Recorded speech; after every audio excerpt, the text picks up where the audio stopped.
किसी भी चीज़ का संग्रह करना अपने आप में ही एक शौक होता है। अब वो अगर आज के बच्चों की बात करें तो वो पेन कलेक्ट करते हैं, रबर और पेंसिल कलेक्ट करते हैं, लेकिन कई ऐसे लोग हैं जो कॉइन्स भी कलेक्ट करते हैं, इसके अलावा स्टैम्प्स और ना जाने कितनी चीज़। जी हाँ, हम बात कर रहे हैं धनबाद के रहने वाले अमरेंद्र आनंद जी के बारे में। अमरेंद्र आनंद मात्र 10 साल की उम्र से ही इन्हें ऐसा शौक लगा और ये कॉइन्स और स्टैम्प कलेक्ट करने लगे। इसके साथ ही साथ ये शौक इनका अब भी जारी रहा है और अपने घर को इन्होंने एक छोटा सा म्यूजियम बना दिया है। वैसे तो धनबाद में कहने को म्यूजियम नहीं, लेकिन इनका घर किसी म्यूजियम से कम भी नहीं। जी हाँ, इनके घर में आपको ना सिर्फ करेंसी और कॉइन्स देखने को मिलेंगे पुराने ज़माने के, बल्कि इससे पहले जब लोग कौड़ी का इस्तेमाल करते थे, उस ज़माने से लेकर आज क्रेडिट कार्ड तक, यानी कि कौड़ी से लेकर क्रेडिट कार्ड तक का जो सफ़र है, वो पूरा सफ़र आप इनके घर में कर सकते हैं। इन्होंने एक एक चीज़ को काफ़ी बारीकी से लिखकर और एक फाइल में लगाकर कलेक्ट करते गए हैं। इनकी ये शौक आज भी यहाँ पर लोगों के लिए एक चर्चा का विषय बना हुआ है। आज हम यहाँ पर इनके घर मौजूद हैं। आइए हम आज आपको दिखाते हैं कि किस प्रकार से इन्होंने इस जर्नी की शुरुआत की, कैसे इन्हें लगा कि इन्हें इस तरह से कलेक्ट करना चाहिए और आज इतने वर्षों के बाद भी किस तरह से वो इन तमाम छोटी छोटी चीज़ों को मेंटेन करते हैं। तो सबसे पहले अमरेंद्र जी, आपका बहुत बहुत स्वागत है द न्यूज़ पोस्ट में। Thank you. सर, आपसे सबसे पहले तो, क्योंकि ऐसे कहने को तो धनबाद में म्यूज़ियम नहीं है, लेकिन हमारी जो जनता है वो जानना चाहती है कि धनबाद में म्यूज़ियम कहाँ अवेलेबल है और इस म्यूज़ियम में, इस छोटे से म्यूज़ियम में जो आपका घर है एक्चुअली में, इसमें किस किस प्रकार की चीज़ें हैं, क्या क्या आपने कलेक्ट कर रखा है अब तक, कितनी वेराइटीज़ है आपके पास? पहले तो मैं अपना परिचय दे दूं। मेरा नाम अमरेंद्र आनंद है और मैं भारतीय जीवन बीमा निगम से रिटायर्ड अफसर हूँ। मैं विकास अधिकारी के रूप में 30 वर्ष तक वहाँ कार्यरत रहा और धनबाद कर्मभूमि रही, लेकिन मैं बिहार का रहने वाला हूँ और दरभंगा जिला में मेरा जन्म हुआ है। रह गई बात आज की, तो ये संग्रह का शौक़ 10-12 वर्ष की उम्र से लगा। पापा के द्वारा दिए गए कुछ छोटे मोटे चांदी तांबा के सिक्कों से ये शुरुआत हुई और आज ये पूरा का पूरा संग्रहालय बन चुका है। आज हम लोग बात करते हैं सिक्कों के सफ़र के बारे में कि भारतीय सभ्यता में सिक्का कैसे चला। चूँकि किसी भी आदमी को किसी भी सामान को खरीदने के लिए, बेचने के लिए एक मुद्रा की ज़रूरत होती है, that is called legal tender. तो भारत में ही नहीं, दुनिया में कौड़ी जो है वो पहला लीगल टेंडर था। कौड़ी इसलिए पहला कौड़ी की कई खूबियाँ होती हैं। वो क्या होता है कि एक तो समुद्र में पाया जाता है, इसलिए बहुतायत भी है, नंबर 1। नंबर 2, वो उस बहुत दिन तक ड्यूरेबल रहता है और प्रायः सब जगह पाया जाता है। कौड़ी केवल कौड़ी नहीं थी, कौड़ी जब फूट जाती थी तो हम लोग कहते थे कि फूटी कौड़ी का कोई दाम नहीं है। तो कौड़ी में उस ज़माने में लीड भरा जाता था, that is called lead field कौड़ी, जिसकी कीमत 10 टाइम्स होती थी जनरल कौड़ी से।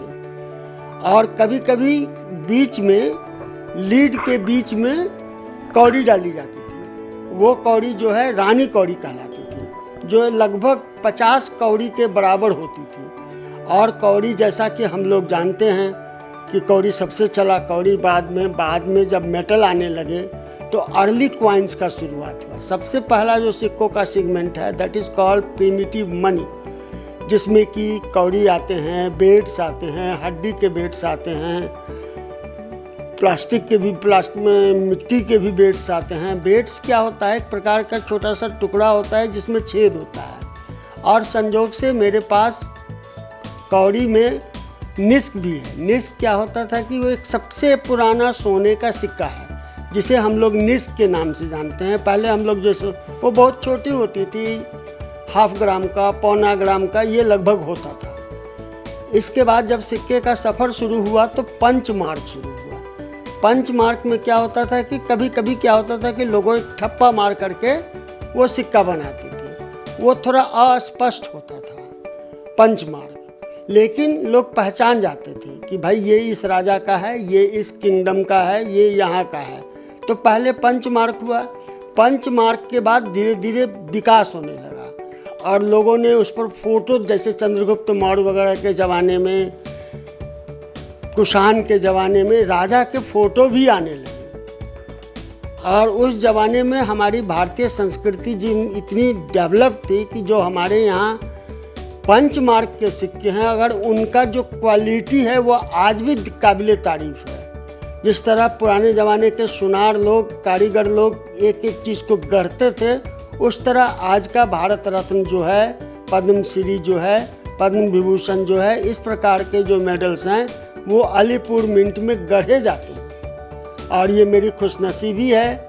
मैं धन्यवाद देना चाहता हूँ भारत सरकार को और अलीपुर मिंट को, जिन्होंने मेरे को ये सुअवसर प्रदान किया। सल्तनत स्टेट्स के कॉइन मिल जाएंगे और मेरा विशेषकर मेरा खास जो मेरा स्पेशलाइज सेक्शन है वो है मुग़ल कॉइन्स। मैंने मुग़ल कॉइन्स पे बहुत अच्छा रिसर्च किया है और इसमें एक खास बात मैं बताना चाहता हूँ। जो हम लोग चूँकि धनबाद में हैं, हमारे घर से मात्र 8 किलोमीटर की दूरी पर गोविंदपुर नाम का एक शहर है या एक जगह है।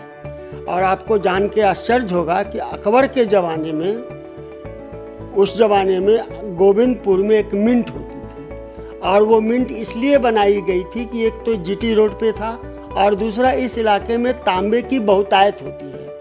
और अकबर ने डबल दाम, अकबर का जो सिक्का होता था वो उसमें कॉपर के सिक्के को दाम बोलते थे, सिल्वर के सिक्के को रुपया बोलते थे और सोने के सिक्के को मोहर बोलते थे। तो जो दाम होती थी वो दाम सबसे छोटी होती थी 2.5 ग्राम का और सबसे बड़ी होती थी 40 ग्राम का।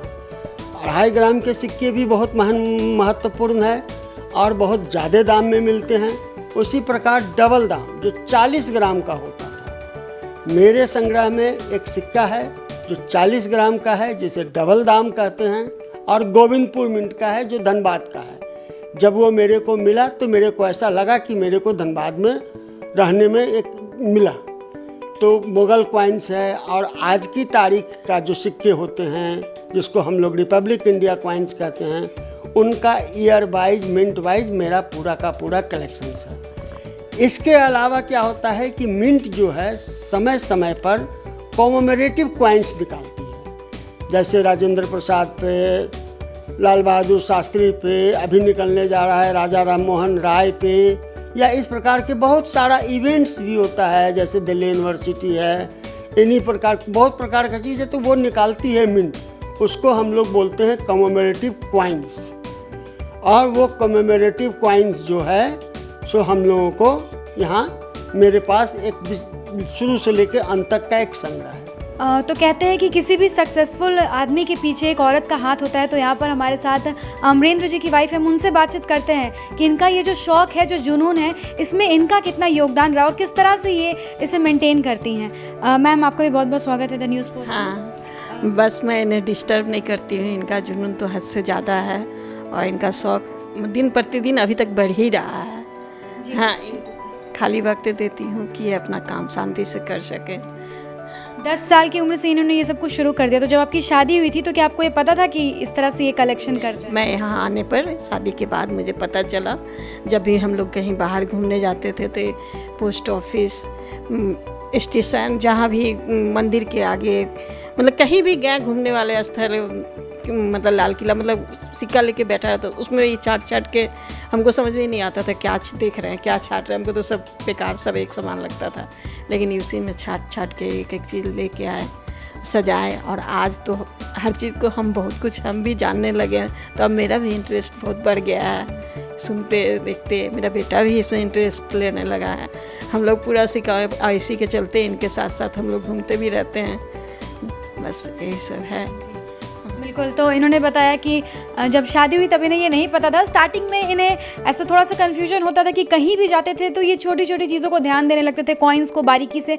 उस वक्त शायद इन्हें समझ में नहीं आता था, लेकिन अब जब धीरे धीरे छोटी छोटी चीज़ों को कलेक्ट करके इन्होंने अपने घर में एक संग्रहालय बना लिया है, तो ये कहीं ना कहीं अब बहुत बड़ा चर्चा का विषय बना हुआ है। आपको हम बता दें कि इनके पास इतने सारे कलेक्शंस हैं कि अगर हम एक दिन में दिखाना चाहें तो शायद ये मुमकिन नहीं हो पाएगा। तो हम सर से ही जान लेते कि आज हमने सबसे पहले प्रिमिटिव कॉइन्स दिखाया है, कौड़ी, और उसके बाद जो अलग अलग तरह के जो पहले ज़माने में इस्तेमाल होते थे, गोल्ड के छोटे छोटे कॉइन्स होते थे, वो सारे हमने दिखाए हैं। इसके बाद नेक्स्ट हम क्या दिखाना चाहेंगे सर, आपसे जानना चाहूँगी कि और क्या क्या वैरायटीज़ हैं और हम कैसे कैसे अपने दर्शकों को इसके बारे में जानकारी दे सकते हैं। एक्चुअली जो ये संग्रह न होके संग्रहालय है, और संग्रहालय का मतलब होता है बहुत सारे सेगमेंट का एक जगह संग्रह। तो मेरे पास अभी आज जो आपने जो प्रोग्राम किया वो था इंडियन मेटेलिक करेंसी। इसके बाद होता है इंडियन पेपर करेंसी। मेडल्स हैं, बैज हैं, टोकन्स हैं, आर्मी मेडल्स हैं, बहुत सारे दस्तावेज हैं, जैसे बिहार कब बना, पटना कब बना, इसका जो ऐतिहासिक दस्तावेज है। सबसे खास बात सर ये है कि ऐसे तो बहुत लोग होते हैं जो कलेक्शन कर लेते हैं, कहीं भी गए तो कॉइन्स ले लिया फिर मिल गए, लेकिन आपके पास हमने जो सबसे अट्रैक्टिव और सबसे यूनिक चीज़ देखी थी कि आपने हर एक कॉइन के बारे में नीचे डिटेल्स लिखा है और उसकी पूरी हिस्ट्री आपने लिखी है। यानी कि कोई भी अगर यहाँ एज अ घूमने भी आता है, म्यूजियम भी देखता है, तो साथ ही साथ उसे उसके बारे में फुल जानकारी मिलती है। मेरा एक विशेष संग्रह है, वो है आमंत्रण कार्ड। जो भारत के राजे महाराजे थे, जैसे आपने हरि सिंह का नाम सुना होगा, बड़ा आजकल चर्चा में है, वो कश्मीर के अंतिम राजा थे। उनकी शादी 1913 में हुई थी और मेरे पास उनकी शादी का भी कार्ड है। मेरे पास जूनागढ़ के महाराजा के शादी का कार्ड है। मेरे पास 10-12 ऐसे कार्ड हैं जो अत्यधिक महत्वपूर्ण हैं। और मेरे घर में, मेरे परिवार में तो सारे के कार्ड तो हैं ही हैं। इसके अलावा जो खास करके जो निमंत्रण थे, जैसे कि 1911 में भारत में दिल्ली दरबार हुआ था। दिल्ली दरबार भारत का ही नहीं, दुनिया का सबसे बड़ा इवेंट्स था, जो कि बहुत बड़े पैमाने पर दिल्ली में हुआ था। और उसी दरबार में उसी दरमियान ये निर्णय लिया गया था कि भारत की राजधानी कलकत्ता से दिल्ली कर दी जाए। तो दिल्ली दरबार में जिन लोगों को निमंत्रण मिला था आने का, उसमें से एक निमंत्रण पत्र मेरे संग्रह में भी है। जिस तरह राजगद्दी मिली थी विक्टोरिया को 1953 ईस्वी में, 1953 ईस्वी में जो उनका राज्याभिषेक हुआ था, उसमें जो आमंत्रण पत्र बटा था, संजोग से मेरे पास वो आमंत्रण पत्र भी है। तो ये तो संग्रह है, श्रृंखला है, बहुत सारी चीज़ें हैं। और सर आपने ये भी अगली बार आप कोशिश करिए, अगली बार जब आपको मौका लगता है, आपके चैनल को ये लगता है कि ये इम्पोर्टेंट है, जिससे कि समाज को कुछ नया चीज़ जानकारी मिलता है, तो हम लोग 10-12 एपिसोड में इसको कर सकते हैं। कभी पेपर करेंसी पे, कभी बैच पे, कभी मेडल पे, कभी टोकन्स पे। टोकन्स है, टोकन्स आज आपको जान के आश्चर्य होगा, कुत्ते का टोकन्स होता था। बिना टोकन के कुत्ते नहीं चला करते थे। बैलगाड़ी का टोकन होता था, घोड़ा गाड़ी का टोकन होता था, हाथ गाड़ी का टोकन होता था। एक पूरी श्रृंखला है मेरे पास टोकनों की, जिससे ये इतिहास दर्शाता है कि भारत में कैसे सरकार टैक्स वसूलती थी।